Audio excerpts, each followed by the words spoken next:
I woke up next to Amanda, my wife, of 4 years, watching her peaceful sleep with no idea my world was about to shatter. Life seemed perfect then. My MMA career was finally taking off after 8 straight wins, and I was set to face Jake Wilson, the most challenging opponent of my career. But lately Amanda had been coming home late, constantly texting and growing distant. That night her phone buzzed beside me, revealing a message that made my stomach drop.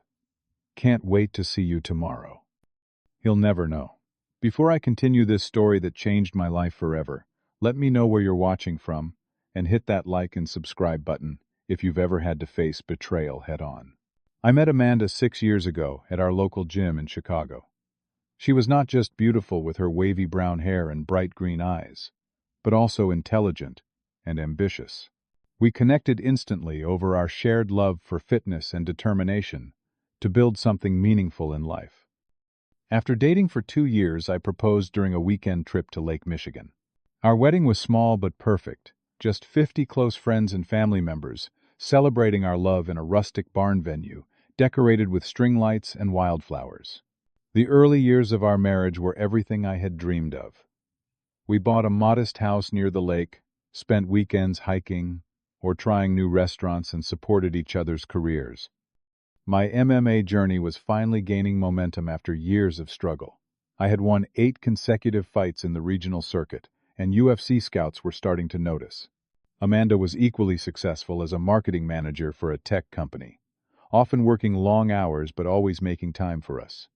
Our friends called us the perfect couple. James and Taylor, our closest friends, often joked about taking relationship advice from us. Amanda's parents treated me like their own son, and my mother adored her. We talked about starting a family within the next 2 years once my career stabilized, and Amanda got the promotion she was working toward. The first changes were subtle. Amanda started wearing more makeup to work and bought new clothes that were more stylish and form-fitting than her usual professional attire. At first I was happy she was treating herself, even complimenting her new look. Then came the password change on her phone. For 4 years we had always known each other's passwords, not because we snooped, but because we had nothing to hide. When I casually asked about it, she mentioned something about company security protocols. The late nights began next. At least twice a week she would call to say she had an emergency meeting or client dinner. Sunday brunches together became rare, as she often had to go to the office to prepare for the week ahead. Our physical intimacy decreased dramatically. Every time I initiated, she was too tired or stressed from work.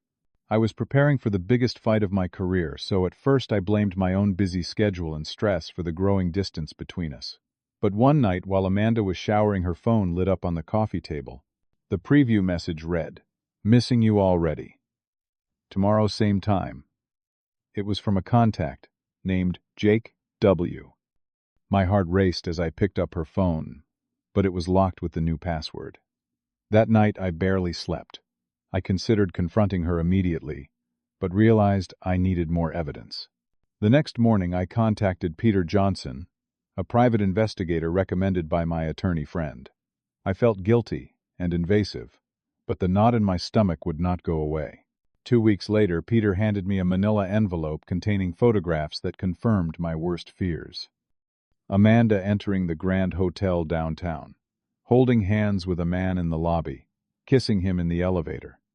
The man was Jake Wilson, my upcoming opponent in the UFC Fight Night Chicago.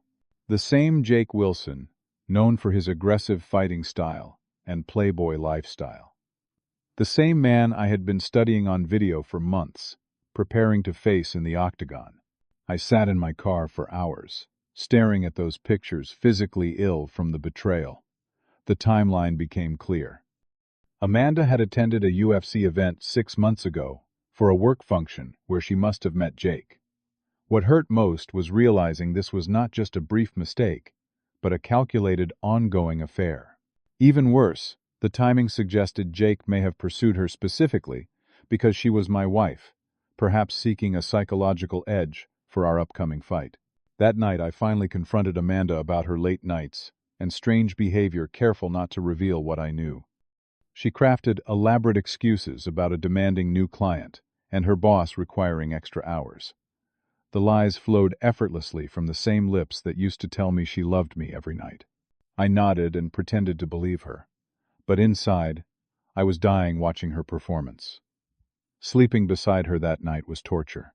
The woman I had built my life around, planned a future with, was now a stranger wearing my wife's face. I lay awake listening to her breathing, wondering if she dreamed of him. Over the next week, I discovered more evidence. A hotel receipt in her purse, an email thread on our shared laptop when she forgot to log out. The messages revealed they had first connected at that UFC event, just as I suspected. What I had not anticipated was learning that Jake had deliberately sought her out knowing she was my wife.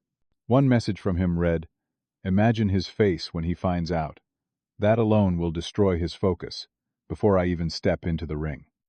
This revelation transformed my pain into rage. My wife's betrayal was painful enough, but learning it was partly engineered to sabotage my career took things to another level. I spent nights pacing our house while Amanda slept, wondering when exactly our marriage had become so vulnerable to outside attack. Had she ever truly loved me? Was I too focused on my career? Did I miss signs earlier that could have prevented this? My training suffered immediately. I missed timing on punches, forgot defensive positions, and could not focus on strategy sessions.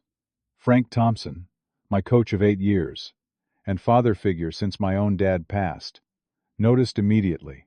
After a particularly bad sparring session where I took unnecessary hits, he pulled me into his office. "Something is eating you alive, son," Frank said, his weathered face showing genuine concern. "In all our years together, I have never seen you this distracted." I broke down and told him everything, showing him the photographs. Frank listened without interruption, his expression darkening with each detail. "This is not your fault," he said firmly when I finished. "Some people choose to betray regardless of how well they are treated. But right now you have a choice to make.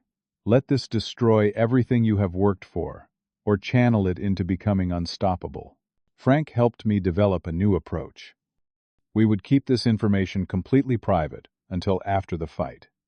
No confrontations, no drama, nothing to alert either Amanda or Jake that I knew. Meanwhile, we completely reconstructed my training regimen. I began training at a punishing pace, arriving at the gym by 6 in the morning and not leaving until 10 at night. My diet became strictly regimented, helping me shed 15 pounds of excess weight while maintaining muscle mass. Frank brought in specialized coaches to help me counter Jake's particular fighting style, which relied heavily on powerful right hooks and aggressive takedowns. We analyzed videos of every one of Jake's professional fights, identifying patterns and weaknesses. His left side defense was consistently weaker, and he tended to drop his guard after successful combinations, assuming his opponent would be retreating. Most importantly, his cardio diminished significantly after the second round, something I could exploit with my superior endurance if I survived his initial onslaught. The physical training was grueling, but the mental preparation was even more intense. I practiced meditation techniques to control my emotions in the ring. I could not afford to fight angry, as that would lead to mistakes. Frank constantly reminded me, "Cold rage is a weapon. Hot rage is a liability." As the fight approached, tensions escalated. Jake began taunting me on social media, posting cryptic messages like taking everything from some people both in and out of the ring. During the press conference, he was particularly smug, making comments about having someone in Lionel's corner who actually supports me, smirking as reporters puzzled over his meaning. Amanda grew noticeably anxious as the fight drew closer, especially when it was promoted to the main event due to another fighter's injury. She suggested I withdraw, claiming concern about my safety against such a formidable opponent. One evening, I overheard her on the phone in our bathroom, warning Jake that I was training specifically to counter his right hook, and that my endurance had improved significantly. They were strategizing together against me, the ultimate betrayal in both my personal and professional life. That night, lying next to the woman who was actively plotting my defeat, I made a promise to myself. This would not break me. It would forge me into something stronger than I had ever been. The day of UFC Fight Night Chicago arrived with electric anticipation filling the United Center. 15,000 fans packed the arena, their energy, palpable even in the locker room where I wrapped my hands and tried to center my thoughts. Reporters buzzed around discussing odds and predictions most favoring Jake due to his recent knockout streak. Amanda arrived late, taking her seat in the VIP section, wearing a new dress I had never seen. Even from a distance, I could see she had spent hours on her appearance. My stomach twisted as I noticed her constantly checking her phone, likely updating Jake on my condition or sending last-minute encouragement. "Remember what we talked about," Frank said, noticing my gaze drifting toward the crowd. "Tonight is about you proving something to yourself, not anyone else. Keep your emotions in check." Walking toward the octagon, I crossed paths with Jake in the corridor. His entourage surrounded him, but he broke away to approach me directly. "Your wife sends her best," he whispered with a smirk. "She says she will be comforting the winner tonight." His eyes gleamed with malice. "Guess that will not be you." My fists clenched involuntarily, and for a moment I considered attacking him right there, potentially getting disqualified and ruining everything. Frank gripped my shoulder, firmly pulling me away. "He wants you angry," Frank hissed in my ear. "Do not give him what he wants." The first round started with Jake charging forward aggressively, just as we anticipated. His power was even more impressive in person, each strike carrying knockout potential. He connected with a right hook that sent me staggering, following with a combination that backed me against the cage. The crowd roared as he pressed his advantage. "Your wife moans my name," he taunted quietly during a clinch, his words intended only for me. "She says I fight better than you do everything." The words cut deep, and I lost focus momentarily. That lapse cost me as Jake landed a devastating uppercut that dropped me to one knee. Only the bell saved me from a potential knockout, giving me precious seconds to recover in my corner. "Look at me," Frank demanded, applying ice to my swelling eye. "You are fighting his fight, letting him in your head. This is not about her or him. This is about you." I glanced toward the stand, spotting Amanda, leaning forward tensely. For a moment our eyes met, and she quickly looked away. In that instant, something shifted inside me. The woman in those expensive seats was not the Amanda I had fallen in love with. She had made her choice, and now it was time to make mine. "I am ready," I told Frank, a new calm washing over me. Round 2 began with Jake expecting an easy finish. He came in carelessly, assuming I was still dazed. Instead, he met a completely different fighter. I stayed defensive but focused, weathering his initial assault while conserving energy. When he threw his signature right hook, I was ready, slipping underneath and landing a sharp counter to his exposed ribs. The surprise on his face was visible. He had expected emotional recklessness, not calculated strategy. As the round progressed, I systematically targeted his left side weakness, landing precise strikes that began to slow his movement. By the end of the round, his breathing had become labored and a cut had opened above his eye.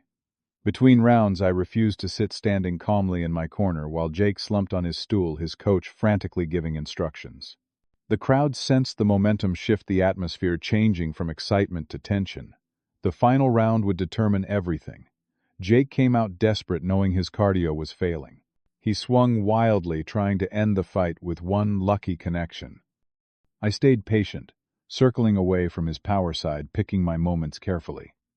When he overcommitted to a haymaker, leaving himself exposed, I capitalized with a perfectly timed head kick that connected cleanly. Jake Wilson, the man who had stolen my wife and tried to break my spirit, crumpled to the canvas unconscious. The referee immediately waved off the fight as medical staff rushed in. The arena erupted, fans leaping to their feet at the unexpected knockout. As the initial celebration died down, the interviewer entered the octagon for the customary post-fight comments.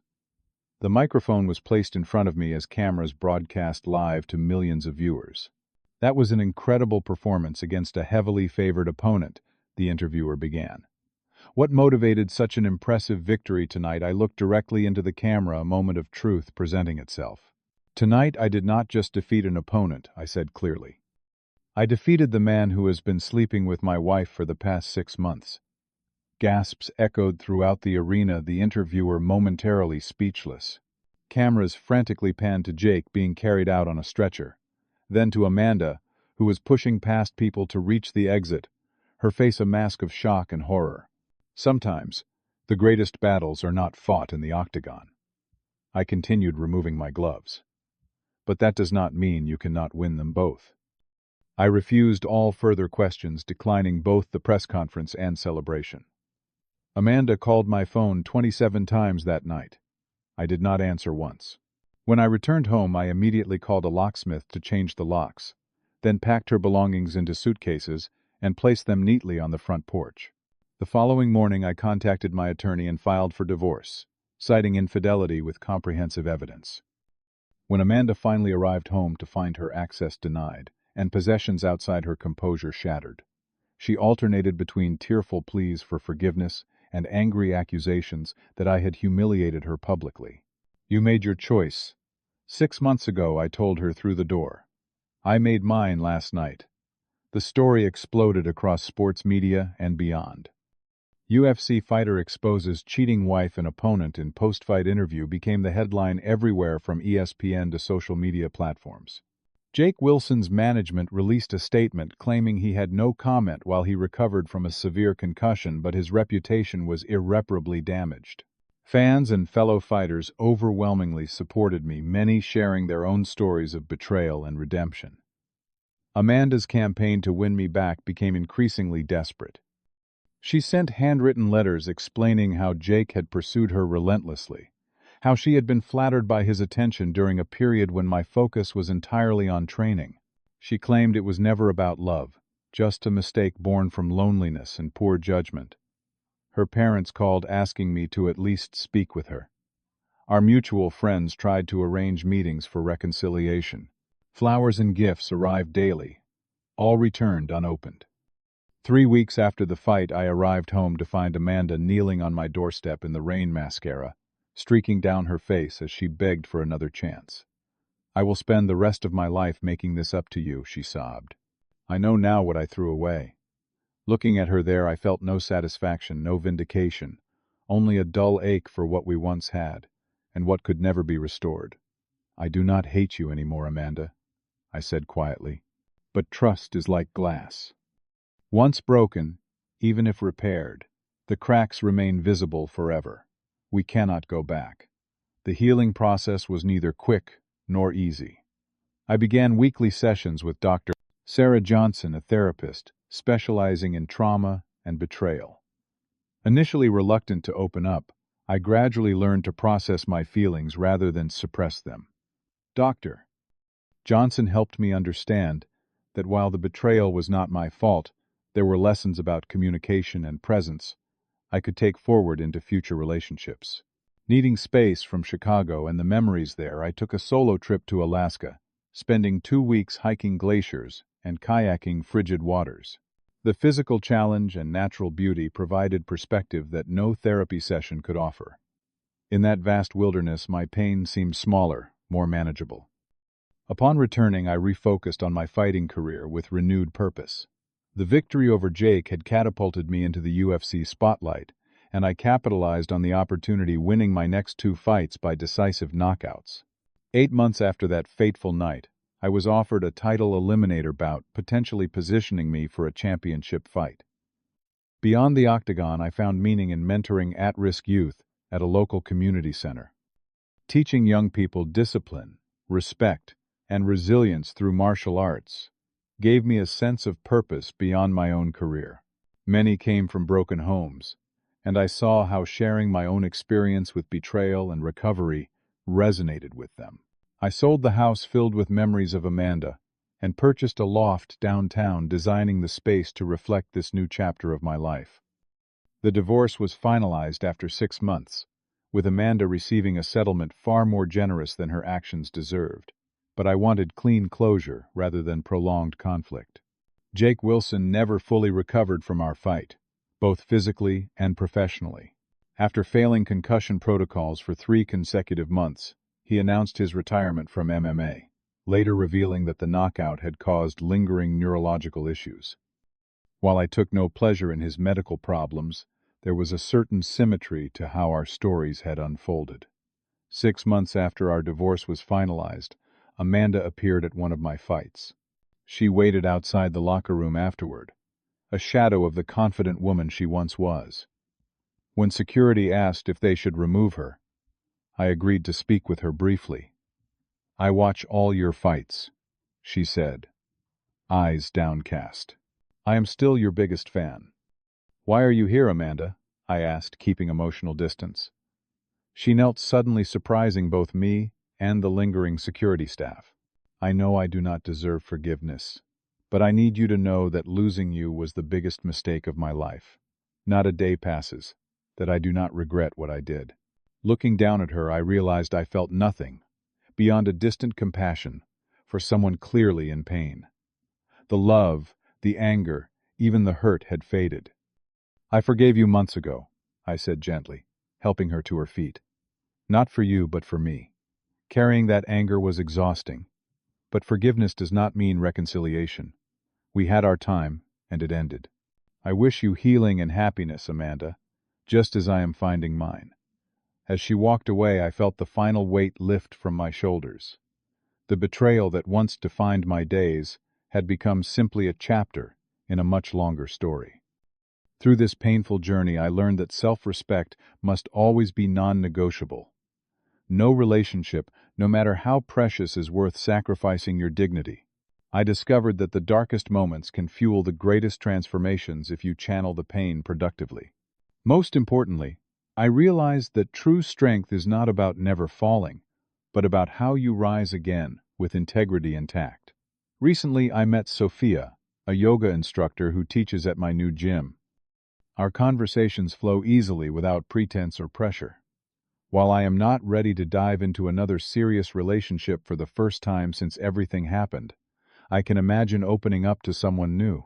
But I am in no rush, having learned the value of being comfortable in my own company first. Sometimes the greatest victories are not announced to cheering crowds. They happen quietly in private moments, when you realize you have finally let go of what was never meant to be yours.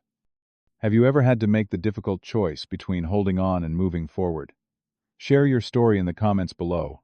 And if this journey resonated with you, please hit that like and subscribe button. Your support helps more stories of resilience reach those who might need them. Remember, in life, as in fighting, it is not about how many times you get knocked down, but how you get back up that defines you. Thank you for listening, and stay strong in your own battles.